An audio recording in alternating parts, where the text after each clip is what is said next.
Dios te bendiga. Bienvenido a este video donde vamos a continuar con el estudio de la primera de Juan. En esta ocasión vamos a ver el capítulo número 4.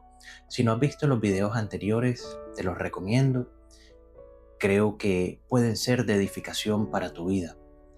Y también creo que sería una buena idea compartirlo con personas que sabes que quieren aprender de la palabra. Vamos a empezar. Primera de Juan, capítulo número 4. El versículo número 1 dice así: Amados, no crean a todo espíritu, sino prueben los espíritus si son de Dios, porque muchos falsos profetas han salido por el mundo. Aquí vemos que el mandamiento es aprobar a los espíritus si son de Dios, a no creer a todo espíritu, y nos da una alerta que muchos falsos profetas han salido por el mundo. Entonces, cuando habla el apóstol de espíritus, ¿a qué se refiere? Por supuesto, no se está refiriendo a apariciones, a fantasmas o cosas de ese estilo. Se está refiriendo a la mente de ese profeta, entre comillas, que está predicando supuestamente a Cristo. Y el apóstol nos dice: pruébenlo. ¿Cómo se pueden probar esos espíritus o esas mentes, ese mensaje? Fácil. Solo se pueden probar si pasan por el filtro de la palabra de Dios.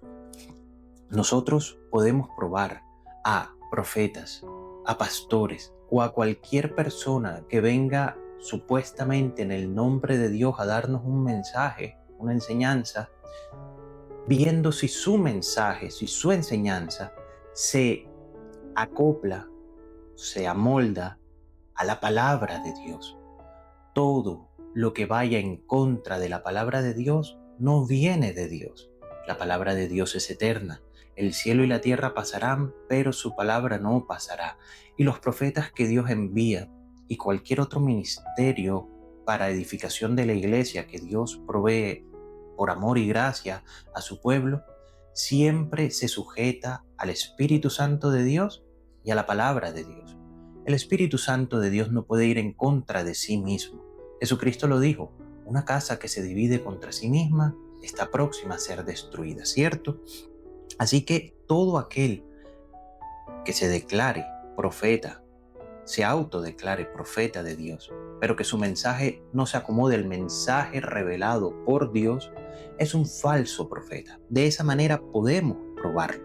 Y los falsos profetas lo que hacen es engañar, lo que hacen es explotar al pueblo de Dios. Normalmente lo que quieren es lucrarse o tener poder, de alguna manera adquirir beneficio para ellos por medio de ese falso ministerio de profeta, y siempre se oponen a la verdad.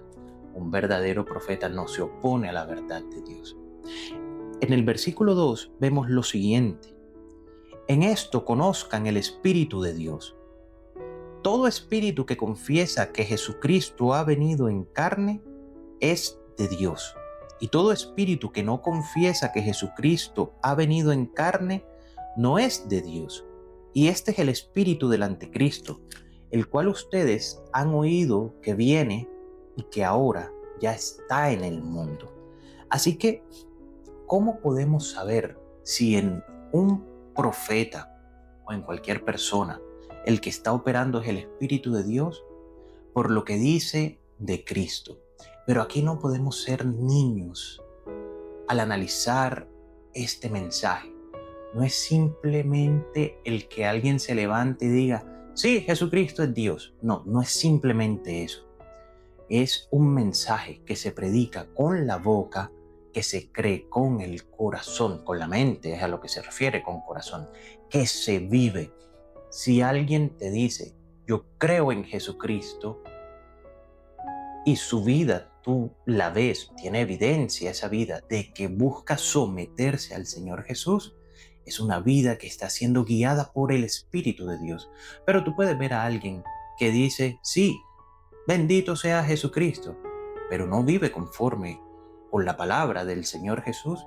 esa vida no está siendo guiada por el Señor. Es una declaración falsa, una declaración que sale de dientes para afuera, utilizando el dicho popular, ¿cierto? Así que estos versículos nos están diciendo que todo espíritu que confiesa que Jesucristo ha venido en carne es de Dios. La fe que salva. Todo aquel que ha sido salvo cree que Jesucristo ha venido en carne. Y cuando decimos que ha venido es porque preexistía antes de tomar ese cuerpo de carne. Estamos diciendo con esa declaración que creemos que Jesucristo es el verbo eterno, el que era desde el principio. En el principio era el verbo, y el verbo era con Dios, y el verbo era Dios, y ese verbo se hizo carne. Esa enseñanza hace parte fundamental de la fe. Todo el que niegue que Dios se hizo carne en Jesucristo está negando la fe. No puede ser salvo. No puede ser salvo. Está negando la verdad, porque la verdad de Dios es que Jesucristo es el Hijo de Dios y se hizo carne y vino a este mundo y murió por ti y por mí. Y por esa verdad tenemos salvación, perdón de pecados, y somos hechos hijos de Dios, como lo hemos visto en videos anteriores. Si no los has visto, te los recomiendo. Y leímos en el versículo 3, y este es el espíritu del anticristo, el que niega que Jesucristo ha venido en carne. ¿Qué es el espíritu del anticristo? Normalmente cuando hablamos de anticristo nos vamos a pensar en el diablo, un ser espiritual que tiene cola, cachos y vive en un lugar de fuego. Pero aquí lo que se está refiriendo es que este es el espíritu del anticristo. ¿Cómo podemos reconocer el espíritu del anticristo? Es el espíritu, la mente, que enseña, que dice, que cree que Jesucristo realmente no es el Hijo de Dios, no es el verbo eterno que se hizo carne. Esa persona que no confiesa que Jesucristo es el verbo eterno hecho carne, no tiene el Espíritu Santo de Dios. En él habita el espíritu del anticristo. ¿Y qué significa que en él habita el espíritu del anticristo? El espíritu del anticristo se opone a la verdad. No puede ser hijo de Dios y vivir en oposición a la verdad. Un hijo de Dios vive de acuerdo con la verdad y la verdad es definida por Dios en su palabra. Hijitos, verso 4, ustedes son de Dios y los han vencido, porque mayor es el que está en ustedes que el que está en el mundo. ¿A quiénes hemos vencido? Hemos vencido a los que tienen el espíritu del anticristo, a los que se oponen a la verdad. ¿Por qué? Porque el Espíritu de Dios, el Espíritu de verdad, mora en nosotros y nos guía a la verdad. Eso es enseñanza bíblica. Eso es algo que Juan constantemente enseña tanto en el Evangelio como en sus epístolas. ¿Y por qué lo hemos vencido? No porque tú y yo seamos fuertes o seamos más inteligentes o más sabios que los demás. No. Es porque Jesucristo venció al espíritu de este mundo. Jesucristo venció a la muerte. Y si tú has creído en Cristo Jesús, en ti mora el Espíritu de Cristo, el Espíritu Santo, el Espíritu de verdad, el Espíritu de Dios. Y por medio de ese Espíritu de Cristo, tú eres copartícipe de esa victoria que Jesucristo ha ganado, ha obtenido y nos hace copartícipes de esa victoria. El versículo 5 dice, ellos son del mundo, por eso hablan del mundo y el mundo los oye. Nosotros somos de Dios. El que conoce a Dios nos oye. El que no es de Dios no nos oye. En esto conocemos el espíritu de verdad y el espíritu de error.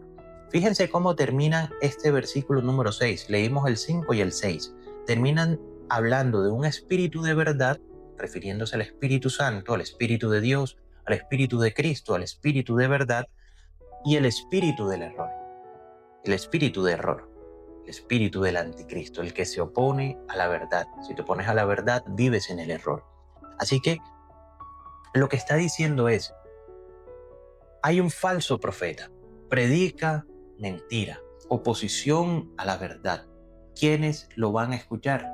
Los que no tienen el Espíritu Santo de Dios, los que no han creído en el Evangelio, los que se oponen a la verdad, los que quieren vivir en el error, los que quieren vivir en pecado, sin arrepentimiento, sin confesar que Jesucristo es el Señor y el Salvador de sus vidas, sin entregar sus vidas a Cristo.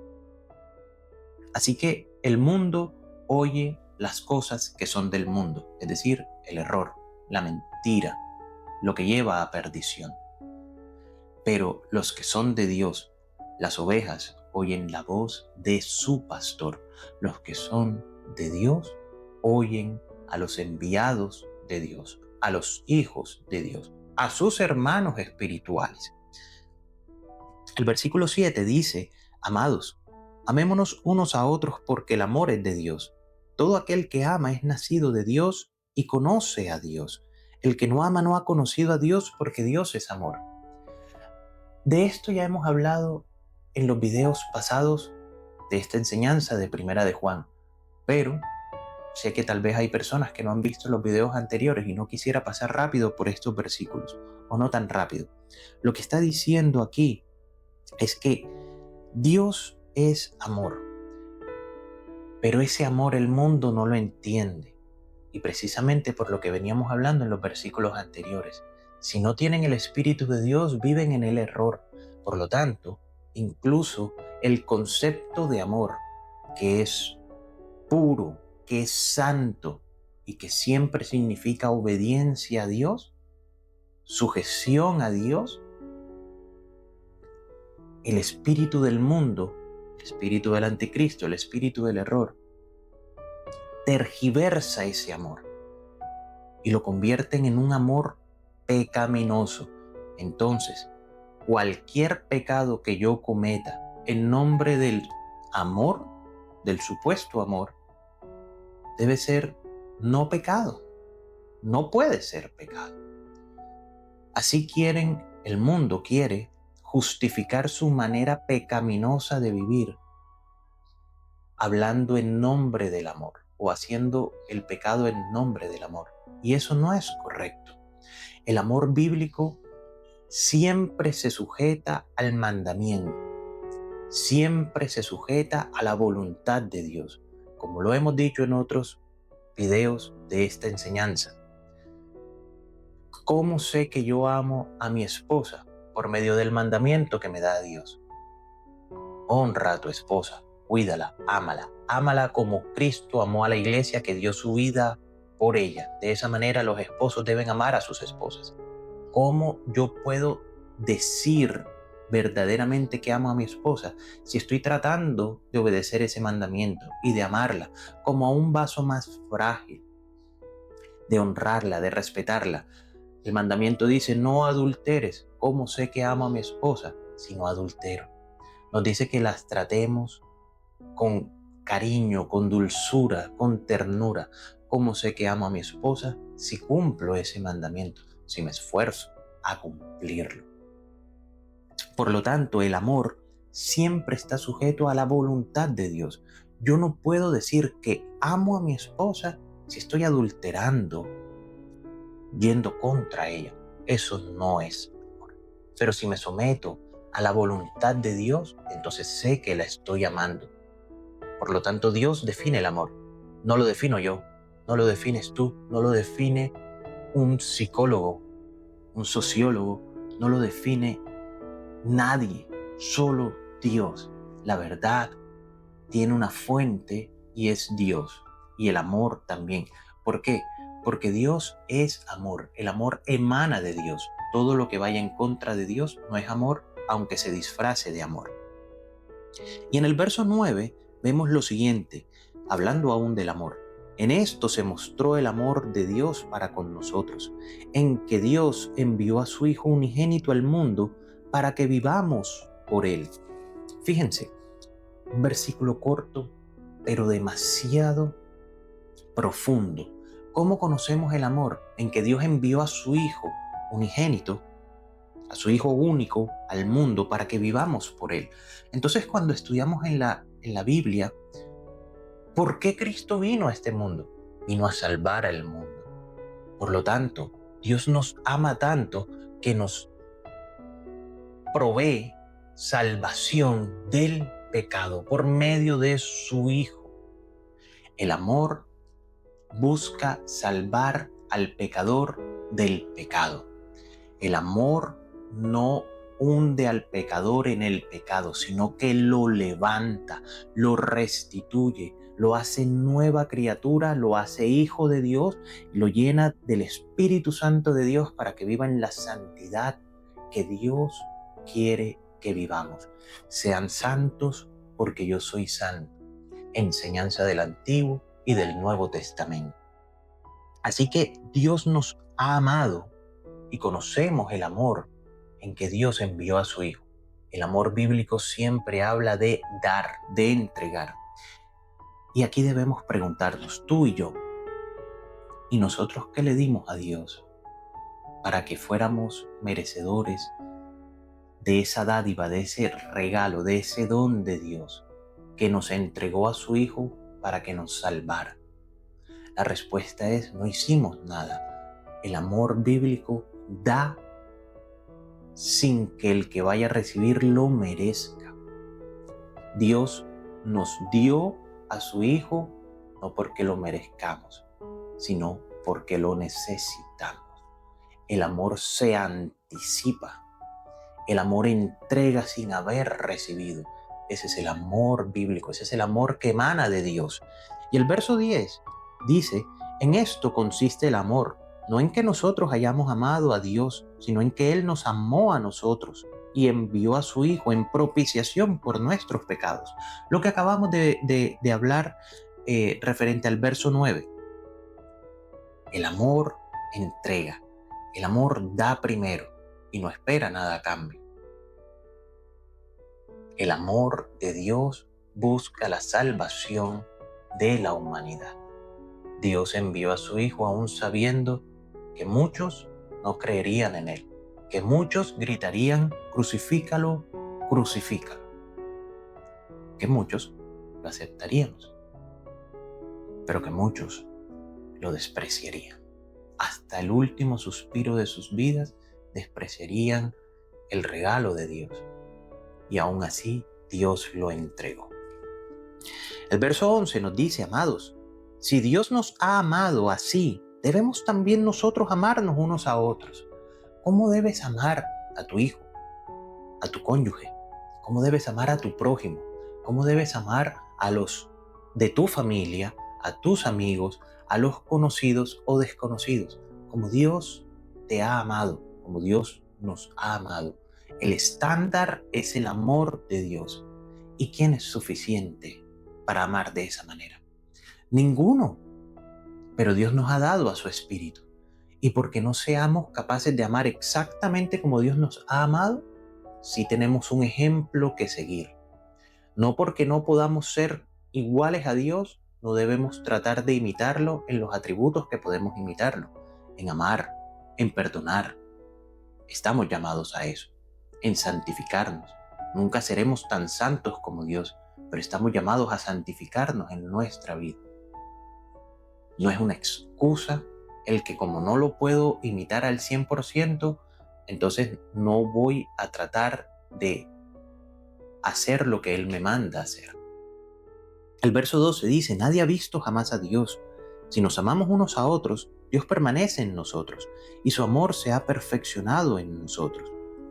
El mandamiento del amor. Los mandamientos de Dios se podrían resumir en dos básicamente. Ama a Dios con toda tu mente, con toda tu alma, con todas tus fuerzas, con todo tu espíritu. Y ama a tu prójimo como a ti mismo.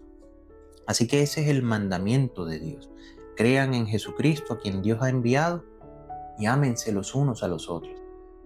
Pero, ¿cómo amo a mi prójimo? Como ya lo hemos dicho, tenemos que ver el estándar, esa vara alta, que es el amor de Dios, el amor de Cristo, cómo Cristo amó a los que estaban a su alrededor. El verso 13 dice, en esto conocemos que permanecemos en Él y Él en nosotros, en que nos ha dado de su Espíritu. Todo el que es guiado por el Espíritu de Dios es hijo de Dios, y el Espíritu de Dios nos guía. a la verdad y nos guía a la santidad y nos guía a amarnos unos a otros y nos guía a someternos a Dios. Y ese someternos a Dios normalmente se entiende como algo negativo, pero el sujetarse a la voluntad de Dios siempre es para bien nuestro. El mandamiento de Dios es dado para vida, no para destrucción. Cuando Dios nos dice no adulteres, lo que está buscando es que tu familia no se destruya. No está buscando restarte diversión.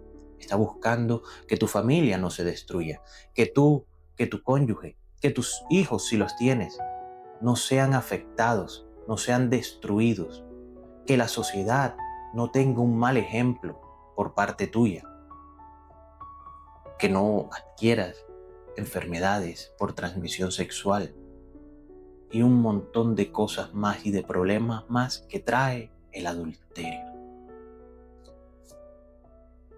La gente hoy en día no se quiere casar porque ven el matrimonio como algo negativo.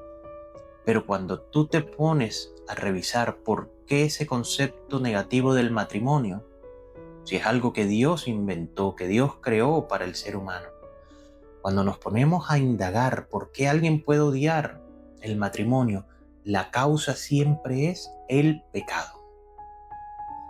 Adulterio, fornicación, maltrato, impaciencia, falta de perdón, pecado, pecado, pecado, por parte de uno o de los dos cónyuges. Pero siempre es pecado. ¿Quieres un matrimonio feliz? ¿Quieres un matrimonio hermoso? ¿Quieres un matrimonio para toda la vida? Tú y tu cónyuge deben someterse al Señor. Y ese matrimonio durará. Y ese matrimonio será bendito. Y ese matrimonio será como un árbol que echa sus raíces profundas y que es regado y que da su fruto y que se mantiene, no importa cuál sea la estación, cuál sea el periodo de tiempo que esté viviendo, cuál sea la situación buena o mala, de escasez o de abundancia, de salud o de enfermedad. Si ambos cónyuges se someten a la voluntad de Dios, ese matrimonio prospera. El verso 14 dice, y nosotros hemos visto y testificamos que el Padre ha enviado al Hijo, el Salvador del mundo. Esta carta, esta epístola de Primera de Juan, que se le atribuye al apóstol Juan, está diciendo que el escritor vio a Jesucristo en carne, que él testifica que Jesucristo es quien dice ser, quien dijo ser. Ellos dicen, nosotros lo vimos, como empezó la epístola en el capítulo número 1, ¿cierto? Que decía, lo que era desde el principio, refiriéndose a Jesús, lo que hemos oído, lo que hemos visto con nuestros ojos, lo que hemos contemplado y palparon nuestras manos tocante al verbo de vida, porque la vida fue manifestada y la hemos visto y testificamos y les anunciamos la vida eterna. ¿A quién están anunciando? A Jesucristo. Él es la vida eterna. Y Juan está diciendo una vez más, nosotros hemos visto y testificamos que el Padre ha enviado al Hijo, el Salvador del mundo. La Biblia no narra cómo murieron la mayoría de los primeros discípulos y apóstoles. Sabemos cómo murió Santiago, traspasado por Herodes con una espada. Sabemos que Pablo estaba esperando su muerte cuando estaba encarcelado. Pero por medio de la historia extrabíblica podemos tener una idea de cómo murieron. Y todos, según la historia extrabíblica, apuntan a que ellos tuvieron una muerte terrible. Y no fue por ser vándalos, por ser rufianes, por ser ladrones, por ser estafadores. Murieron por predicar a Jesucristo. Murieron porque el espíritu del mundo se rebeló contra ellos y los asesinaron. Pero como Cristo, todos ellos han sido recibidos en la gloria y un día recibirán la promesa, la resurrección de entre los muertos. Y no solo ellos, si tú has creído en Cristo Jesús, esa promesa también es para ti. para ti y para todos los que crean. Bendito sea el Señor que nos promete la vida eterna y que lo cumple, porque el mismo destino que ha tenido Cristo, que murió y resucitó, es el destino que tiene Dios preparado para todos sus hijos, para todos los que crean que Jesús es el Salvador del mundo. Y el verso 15 dice: todo aquel que confiese que Jesús es el Hijo de Dios, Dios permanece en él y él en Dios. Ya sabemos, como lo mencionamos ahorita al principio del video, que no se trata de una simple expresión, de un simple sonido que salga de nuestra boca, sino de una fe profunda que afecte todo nuestro vivir, nuestra manera de actuar, de pensar, de hablar, que Jesucristo es el Hijo de Dios. ¿Qué significa eso? Si es el Hijo de Dios, tú te vas a someter a Él. Si de verdad tú crees eso, tú vas a entregar tu vida al Señor, vas a soltar la rienda de tu barco y se lo vas a entregar al capitán de tu alma, a Jesucristo, al que murió y resucitó para darte vida eterna a ti y a mí. Que signifique que Él es el Hijo de Dios, significa que Él es Dios mismo, es divino. Eso es lo que significa. Nosotros lo vemos cuando leemos, por ejemplo, en Lucas 22, versos 70 y 71. Allí vemos que dice, cuando lo tenían los judíos, antes de entregarlo a Pilato, ya lo habían tomado preso en el Getsemaní aquella noche, y le preguntan a Jesús: ¿luego eres tú el Hijo de Dios? Y Jesús les dijo: ustedes dicen que lo soy. Entonces ellos, los judíos, dijeron: ¿qué más testimonio necesitamos? Porque nosotros mismos lo hemos oído de su boca. Y lo que hacen posterior a eso es llevarlo a Pilato para que lo mataran. ¿Qué significa eso? Al decir Jesús que Él es el Hijo de Dios, ellos saben, al no creerle, creen que ha blasfemado. La blasfemia se pagaba con muerte. Por lo tanto, lo llevan a Pilato con la petición: crucifícalo, mátalo, asesínalo. Nosotros no lo podemos hacer porque Roma no nos lo permite, pero tú tienes poder, hazlo. ¿Cuál fue el motivo para querer matarlo? Que Él dijo ser el Hijo de Dios, y lo es. El testimonio de Dios es que su Hijo es divino. Por eso nos dice: este es mi Hijo amado, en quien tengo complacencia. A Él oigan, lo cual significa: a Él obedezcan. El verso 16 dice: y nosotros hemos conocido y creído el amor que Dios tiene para con nosotros. Dios es amor, y el que permanece en amor permanece en Dios y Dios en él. Ya lo hemos conversado, ¿cierto? Ya lo hemos explicado. El amor de Dios está basado en que dio a su Hijo por nosotros, y nosotros sabemos que amamos a Dios cuando lo obedecemos. Así que sabemos que permanecemos en ese amor si amamos a Dios, si lo obedecemos. Y Dios permanece en nosotros, su Espíritu Santo. El verso 17 dice: en esto se ha perfeccionado el amor en nosotros, para que tengamos confianza en el día del juicio, pues como Él es, así somos nosotros en este mundo. En el amor no hay temor, sino que el perfecto amor echa fuera el temor, porque el temor lleva en sí castigo, de donde el que teme no ha sido perfeccionado en el amor. Y esa palabra de perfeccionado y perfeccionarse significa madurar, madurar en el amor, adquirir cada vez más la mente de Cristo, la mente que el Espíritu Santo nos da. Así que cuando nosotros evaluamos nuestra vida versus la Biblia o contra lo que dice la Biblia, y nos encontramos que estamos amando como la Biblia nos enseña, aunque no de una manera perfecta, exacta, pero cuando vemos que ese amor que Dios está produciendo en nosotros va madurando y nos va llevando a cada vez parecernos más a Jesucristo, como Cristo vivió en este mundo, nosotros vivir también en este mundo, entonces nuestra conciencia recibe un alivio. Tenemos buena conciencia delante de Dios y el temor al juicio desaparece.